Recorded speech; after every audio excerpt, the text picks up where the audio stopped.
Hey, this is another check-in for the what's it called? Small gun game hunting at the local Coward Gun Club, which is as I said is centering around all these characters. We seem to be very much centering around Iris, around John, who she's having a cook who she's having an affair with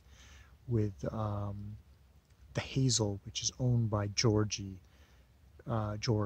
who this woman who owns the restaurant, who is married apparently to John, and then Olive, who also works there, and we're getting more about Damien, who doesn't like Georgie, kind of is around the periphery, is a very screwed up guy, um, you know, sleeping with various other guys, just slamming around.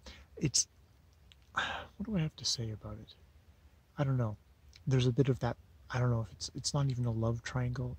But it's I think Iris seems to be a character that's popping.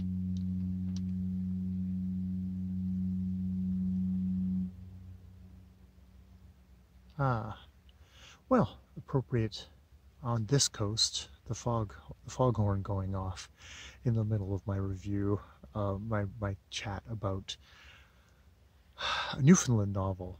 Um, but I think Iris might be the key character in here.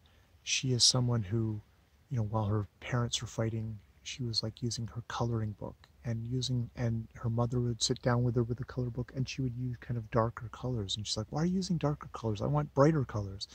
And her mother saying, "It's like I'm using the colors that are how I'm feeling right now." And that became Iris's thing about, yeah, it's about like using the colors that are how I feel, as kind of the artistic thing.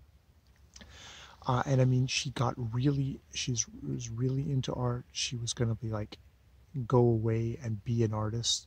Her mother saw this. They wouldn't, but the student loan people wouldn't give her the money for it because her father was pulling in tons of money, but her father had fucked off, like so many of the men in this world had fucked off and weren't supporting them.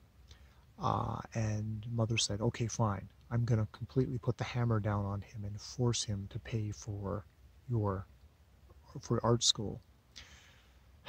Unfortunately, I believe it's John said, "Oh, no, I want you to stay with me." And she, wanting to be with her man, who basically said he loved her on Christmas Day and then said, "No, I don't love you and I'm going to be with my wife by New Year's." Um, and that's it. She pissed away that opportunity, her mother's sacrifice. Uh,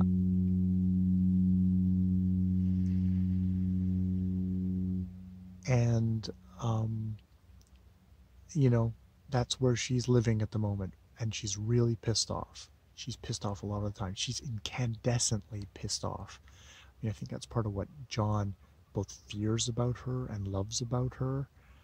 And she's a kind of a raging presence in this book so far, and I think that's what makes her maybe a little bit more alive than the other characters. And there's that artistic thing of she's still got that thing of like, at some point I'm going to paint something that's going to serve as a warning, as a way of healing, as a way of communicating to other young women in this world to not do this, to get away from this, to break this. And you can see this as a Newfoundland writer writing about these really fucked up people. It's like this is her trying to capture all of that horribleness, uh, as a way of breaking it, as a way of expressing it, as a way of solidifying it, way of making it real, not making it something that's hidden and buried and ignored and not valid in a society. So yeah, that's where I'm at. I don't think I'm even past the first part of the prep, I think is what it's called. Prepping, I think is what the first section is called. I'm still not even finished that yet. But I'm moving along. I'm moving along. Hopefully I'll finish it before I have to return it, because that would really suck. So I should, yes, probably read a good hunk tomorrow, and then I'll chat to you about it tomorrow night. All right. More videos later.